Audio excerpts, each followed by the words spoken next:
is far superior to Fallout 76. And I'm gonna prove it to you right now. So, Fallout 4 is the predecessor and the successor to Fallout 76. If you guys don't know anything about Fallout 76, Fallout 76 has been the failure of Bethesda just before being acquired by Microsoft, like 2 years prior to being acquired. And Bethesda rocked it with Fallout 4 with mods and stuff, but they didn't do good with Fallout 76. So Fallout 76, if you don't know, is an online-only survival game that nobody asked for, and it now has a subscription service that really ticks some people off. I've never played it before, but I have heard of it, so I can easily criticize. It's easy for me to criticize Fallout 76 of its flaws, and I can really. I'm not a big fan of, I'm not a player of Fallout 76. I don't play online games. I like to play games offline. And, the game is just not really great. If you want to learn more about that, if you want to hear all the faults of that game, just check out, other videos regarding it. But without further ado, I'm going to discuss why, Fallout 4 is better than Fallout 76, alongside showing you guys some more Empire War Fall of the Republic for you guys to watch. Without further ado, let's go ahead and continue. So, so number one, Fallout 76, it doesn't feature automatrons. Automatrons are, if you don't know, customizable robot companions in the game that, that you can customize, and with specialized mods, a certain mod will allow you to hack into your robot companions if you've never selected them for a companion, and you can set them to self-destruct if you don't want them anymore. You could just say they just served whatever purpose that you had them serve instead of being a companion. And you can also like do other things like shut them down or do other stuff. But if you select them as a companion, the option that goes away is the option to self-destruct them. But you can still self-destruct them by just asking them on companion mode to do so if they have a voice module. But the big bug thingy is that the corpse, or should I say leftover body of the automatron, will never go away because they were a companion. I know, it's like they were essential, and I think it's a bug in the game. I'm not entirely sure about that, but I do think that the game is bugged. However, there is an unofficial patch thingy, so it does patch up many stuff. It's like a mod in the game that allows you to patch up stuff that's wrong with the game. I don't know. I don't know the name of the person who made it, but whoever made it, you guys rocked. The guys who also rocked are the guys who also made the Automatron mods and so on. I'm a big fan of the Institute. That's why I sided with them. And the Institute can be modded to a massive degree and other people have done this, so I really appreciate that they did it. Those mods were created by, I don't really know, but the Institute you can improve synth grenades. You can do a lot of stuff. You can you can have certain synth grenades spawning coursers or Eradicator Gen 2 synths in full X01 power armor, or you can also make little homes for the Institute, like little player homes, like I did. I can even tour you guys on a small video tour. I even have a little skyscraper Institute settlement that I'm currently filling up with settlers that I'm converting into Institute scientists. All working on, but all supervising an automatron production facility that's being run by pre-war painted Mr. Handys that are all automatron basically, and are basically doing the crops, doing the work on the workshops, and basically, as said before, they're also working on other stuff. Moving on, we got offline gameplay, NPCs and stuff. You got NPCs on the game. You can even play you can even customize certain NPCs like settlers and stuff, and companions, and so on and so forth. And in Fallout 76, it's online. Everyone's a player, and despite having the Wasteland Workshop, the Wastelanders DLC, having finally been released like months ago, it's still not very positive in my opinion. I don't think Fallout 76 is a good game to play. If you want to call me, let me know. If you want to, let me know in the comment section down below. If you want a Fallout 4 Institute Settlements tour, let me know if you want that. And the settlement system, that's another thing. Settlements. You can even set up settlements and stuff. In Fallout 76, you got this thing called the camp, and that's kind of like a mobile settlement. But the problem is, the game is so bugged that it just doesn't work as well. The game just doesn't work well. And the Fallout 76 can even be hacked at times, as we saw with last year in December. The game's been hacked. And what else can I say?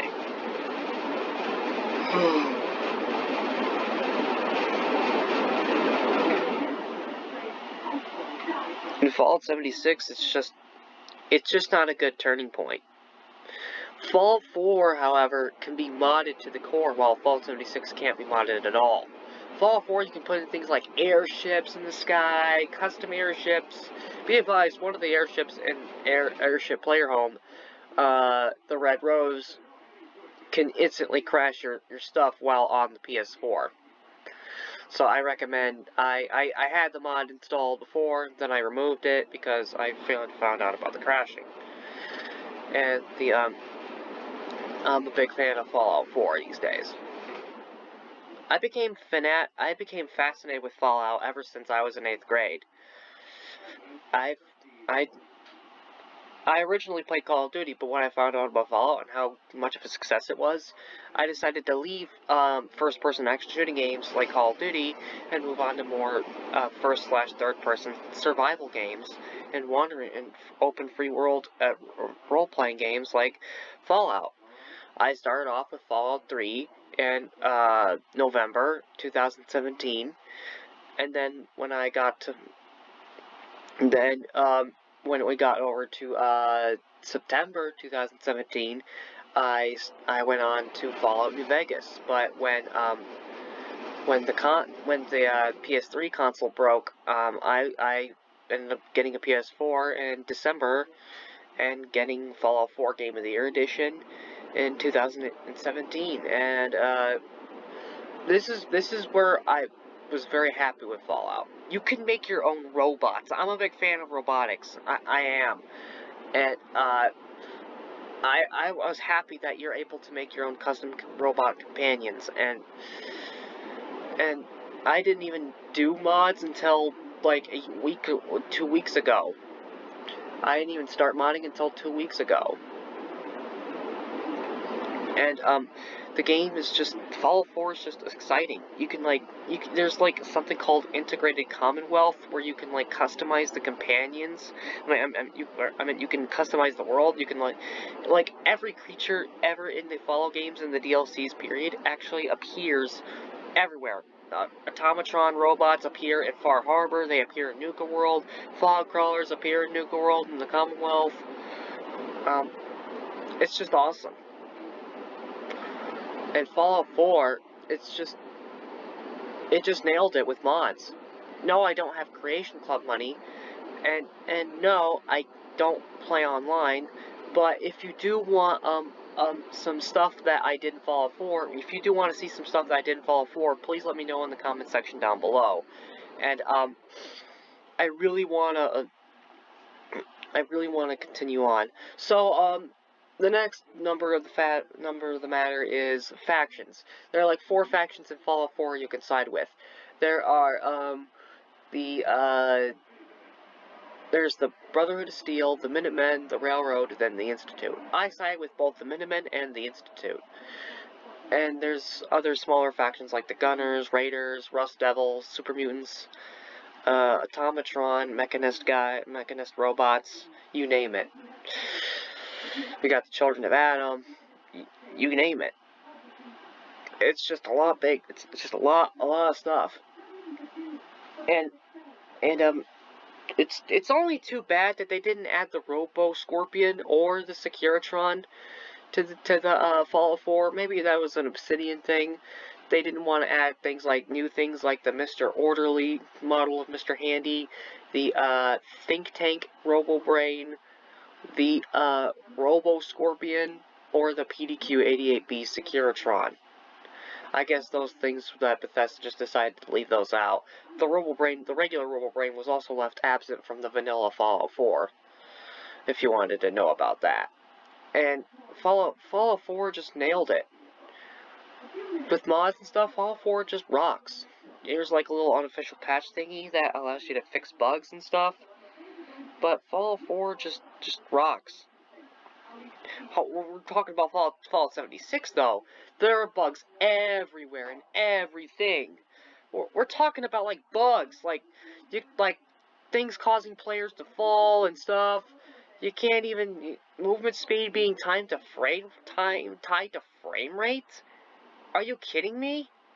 I am not the person to let that. I'm not a person who plays online games. I say again, and I'd rather stick with my own belief that my games, I play them offline. I got a PC, I got a tablet, I got a phone, I got a PS4, and I got a lot of stuff. I got like a few PS4 games in my possession. I've been feeling pretty happy about myself.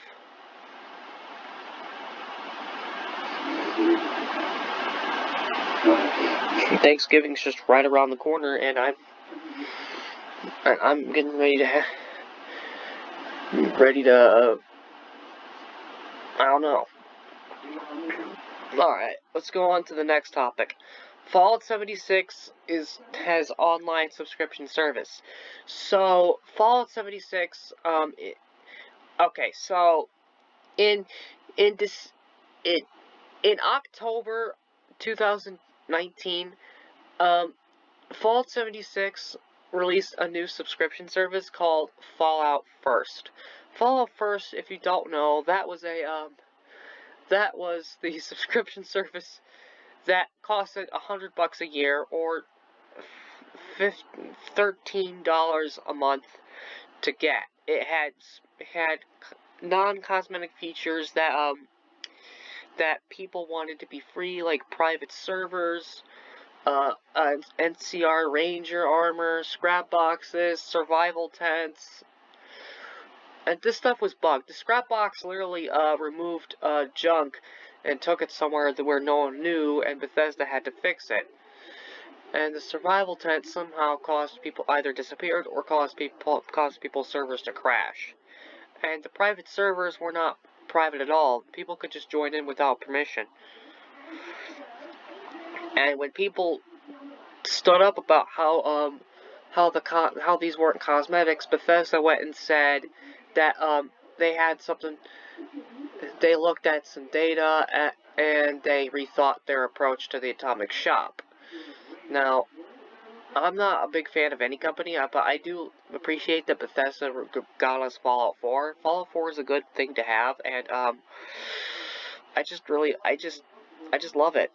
Fallout 4 is just a good thing, and Fallout 4 also costs less than Fallout 76. It costs like what $20-$30 without the Game of the Year, and I would go and buy that rather.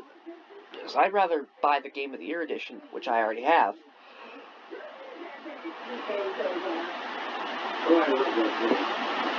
But Fallout 76, I would not buy that game at all. Moving on, we got things like, what else?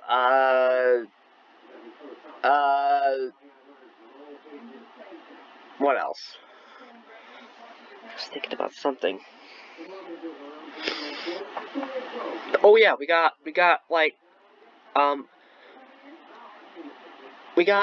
little collectible editions that had issues. Like, like, say, the canvas bags actually turning out to be nylon bags just before Bethesda announced that they had to switch to nylon bags, but just before finalizing shipments for the canvas ones. But when people registered support tickets, those support tickets actually released personal data to other people so that they could use it to use forgeries and stuff. And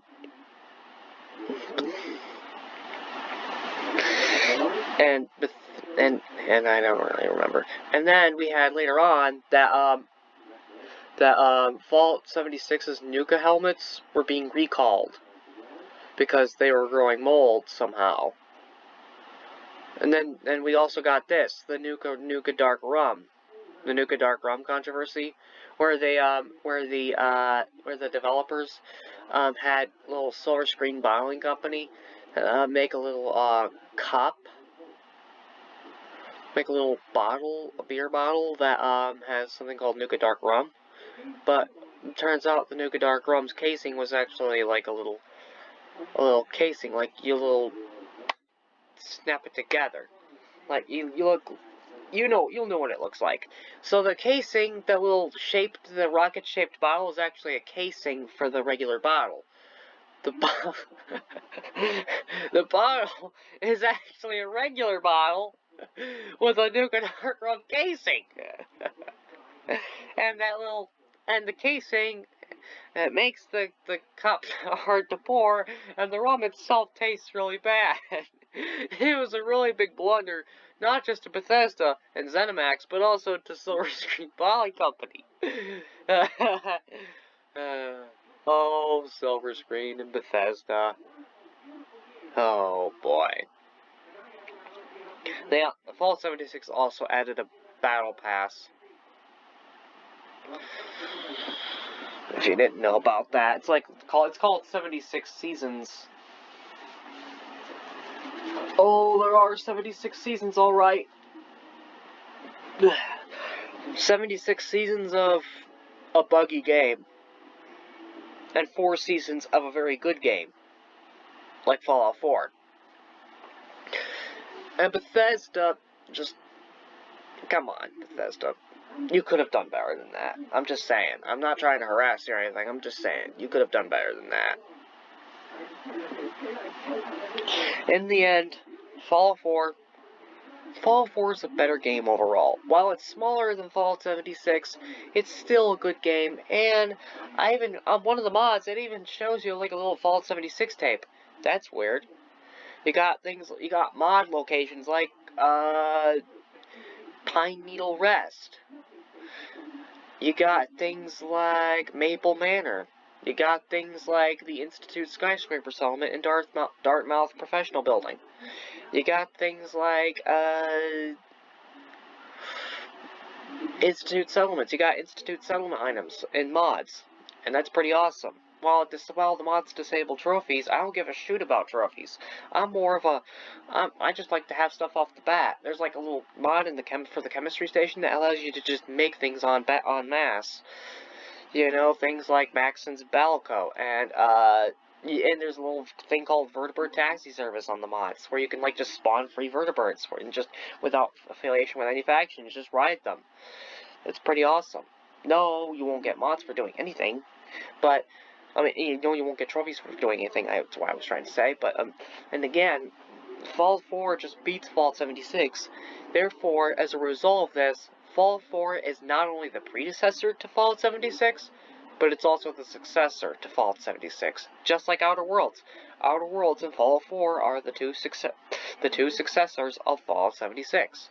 So, thank you guys for watching. Please be sure to leave a like, and remember, if you want to see some Fallout 4 content, let me know in the comment section down below, because I'll try to build that out for you guys. But then again, thanks for watching. This is CleanMurph 4500. I will see you guys next time.